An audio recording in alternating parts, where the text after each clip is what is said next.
Hello, everybody. I'm Bill Rabinowitz along with Joey Kaufman here after Ohio State's 45-12 win over Arkansas State Saturday here at the Horseshoe. Kind of a strange game, Joey, wasn't it? I mean, it was a comfortable win. It was never really in doubt. Arkansas State closed within 17-9 at one point in the second quarter before Ohio State scored again, and then they supplied the knockout punch early in the third quarter. But I don't know, penalties and just some inconsistency. I don't know. I'm not even sure what to make of it. Yeah, I think we can get down into some of that here in a second, but I do think we should mention, if you were an Ohio State fan who wanted to see passing, this was a better passing show. It was. So we can nitpick, you can point out all the things that they need to do better, penalties, maybe getting off the field on third down, not extending Arkansas State's drives. But for a team that didn't have Jackson Smith and Jigba and Julian Fleming out there today, two of their top four receivers, C.J. Stroud threw the ball quite a bit to Marvin Harrison Jr. and had a lot of explosive plays, which is something that wasn't really the case against Notre Dame. And that was partly the way Arkansas State played defense. It was a bit of a gambling defense in terms of they weren't going to let Ohio State just kind of march down the field. They'd rather force Ohio State to take some shots, and they did. And again, Marvin Harrison Jr., who had 3 touchdowns in the Rose Bowl, had the same thing today. Almost had a fourth. It was very close. Even he wasn't sure whether he'd gotten in or not. Or got both free. It was called incompletion. And Emeka Egbuka had a big game. So yeah, the passing game got going, and if that's going to be Ohio State's bread and butter, like it's been in the recent past, then that's probably the best thing that came out of this. And the defense held Arkansas State out of the end zone, and whenever that happens, that's usually, as Ryan Day said, a pretty good day. Yeah, the passing game, I don't think anybody would have seen it in the first game. And knowing Ryan Day's track record, knowing C.J. Stroud's track record, I don't think you would have been concerned by what you saw in week one. But I think regardless, you still want to see them make the plays and you want to see them build upon it. And I think they did those things. Yeah, and the run game was, again, good when they used it. Trevion Henderson at 87 yards and 10 carries. 8.7 yards per carry is good. Maya Williams had some productive runs, so it wasn't like the ground game struggle. But there were some 3-and-outs. And if you against a team like Arkansas State, you really shouldn't have as many as they did. Yeah, that was a little bit of an issue for them because you're right. It did feel like in the second quarter, it was a one-score game, 17-9, as you said, and that probably shouldn't be the case against a team that was 2-10 last year in the Sun Belt. So that's an issue. I think the other thing too is you mentioned penalties right off the top. I mean, they had 9 penalties in this one. They had 7 the week before. That's going to hurt them in some big games, and some of it's maybe some excitement. But a lot of it, these 2 weeks, we saw some false starts last week. So you saw a lot of pass interference penalties in this one that really extended some Arkansas State drives. And there was one drive where they looked like Ohio State was going to get off the field. Emeka Egbuka returns a punt for a touchdown, and it's called back because of the Taraja Mitchell penalty for jumping over the punter's shield, they called it. And then there was also a holding penalty. Well, that gives Arkansas State, allows them to continue their drive. And then they move another 15 yards because of a pass interference penalty. So they were sort of just gift wrapping first downs to Arkansas State, and any team's going to take advantage of that. So that's something for them to get fixed because those are eating up a lot of yards. Yeah, it wasn't a great day for the cornerbacks. Denzel Burke had, again, struggled. I thought he struggled a bit last week, and I figured that was a one-time thing because, he's such a good player. And today it was kind of more of the same. And so, again, I don't think he suddenly turned into an average player, but it's not been the best start for Denzel. No, it's been a little bit surprising. And they need him to have a big year. He was their breakout freshman a year ago. They need him to have a big year because they don't have a lot of depth at cornerback.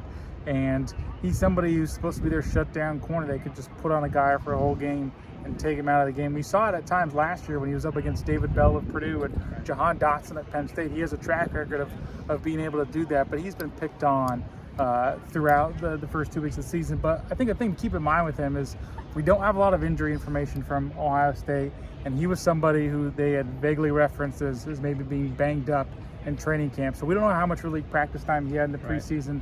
I think for all the players in their roster, he may be somebody who's especially kind of trying to get his sea legs here the first couple of weeks. Yeah, that's true. I also think that the defensive line, again, came to play. Here. It's a little windy. Defensive line came to Michael Hall, I don't want to say proved it was no fluke what he did against Notre Dame, but another strong game. 3 tackles for loss today. He had a sack at the end of the first half. So, it was 4th and 1 at the Ohio State 30. If Arkansas State converts that, then you go into the locker room with some real uncertainty. He has a sack, now a 15-point lead. Ohio State's in good shape, and he got injured late in the game, and then he got up and walked off on his own power. He seems to be fine. Ryan Day indicated that it doesn't think it's a long-term thing, and he's very quickly become kind of an indispensable guy for them. Yeah, I was watching the trainers look at him on the sideline. They took off his shoulder pads. They were stretching out both of his shoulders, especially the left one, and doing some things where they're holding his arms like this, and they're pressing down on him. Here, Shelby. Yeah, like this. So he was holding it a lot better than you did. But as he should. Yeah. So and he was trying. Yeah. So, but I don't think he came back after that. I can't really remember. Yeah. It was a blowout. Ryan Day didn't seem too concerned about it in the long run. But I'm with you. I think he's been arguably their most indispensable defensive player. Just the amount of pressure he can rack up the middle. And I think JT Tuimoloau has really been really good the first 2 weeks. Jack Sawyer showed up as well. I thought Steele Chambers had some nice plays. Tommy Eichenberg has established himself as he's a legit guy. He's a good middle linebacker, and so not a lot of action for the safeties. Because of that pass rush, teams are really just going with 3-step drops. There aren't a lot of sit back, wait for plays to develop. I think offenses know there's not going to be a lot of time for that to develop. So that's a good thing. It's just now a matter of we're 2 games in. You always say the cliche is you make your biggest improvement after game 1. I'm not sure I would say that about this game. But I think in most ways it was a step forward. In the ways that it wasn't, like penalties and cornerback play, I don't think are long-term problems, or shouldn't be at least. No, especially if somebody like Denzel Burke can get maybe at full strength, and that gives you, I think, maybe some hope there. But that is something to, I think, generally watch. But I think if you're an Ohio State fan, you wanted to see the passing game click. I think you wanted to see the offense not really go through maybe the doldrums like they did last week against Notre Dame, where you had these long stretches where you didn't do a whole lot, and that wasn't really the issue this game. I think you still saw some of the creativity on defense that I think people should be excited about in terms of the pressure they were able to bring. You mentioned Steele Chambers. They had that one play where Steele Chambers and Tommy Eichenberg both shoot out of the middle and rush the quarterback, and the defensive end, Zach Harrison and JT Tuimoloau, drop into pass coverage. So those are some really intricate stuff. They weren't doing a whole lot. And Steele Chambers mentioned at the beginning that they have packages where they'll rush 2 linebackers. They'll have one of those linebackers go. They'll have both linebackers stay. So they do a lot of, I think, creative stuff as far as bringing quarterback pressure. The odd part actually is they haven't forced any takeaways yet for as much as they've been in the backfield. Yeah, 0 turnovers. In fact, the only turnover they've committed themselves was at the end of the game on a punt return, a muff punt. So it's been kind of clean in that way. It's just, I don't know. I mean, look, it's a long season. You don't want to play your best football in September. That's kind of another coaching cliche. Well, they haven't. But you also see enough to know that if they can get that stuff going, and they'll get presumably Jackson Smith and Jigba back, and probably Julian Fleming, I would assume. And then you'll have all the pieces, and then we'll see what we've got. Yeah, it seems like they have some good ingredients. We'll see as they put it all together in the coming weeks. Next week is Toledo, so there'll be another tune-up, we presume, and we will talk to you after that game. Yes, we will. That's Bill Rabinowitz, Joey Kaufman, signing off from the Horseshoe.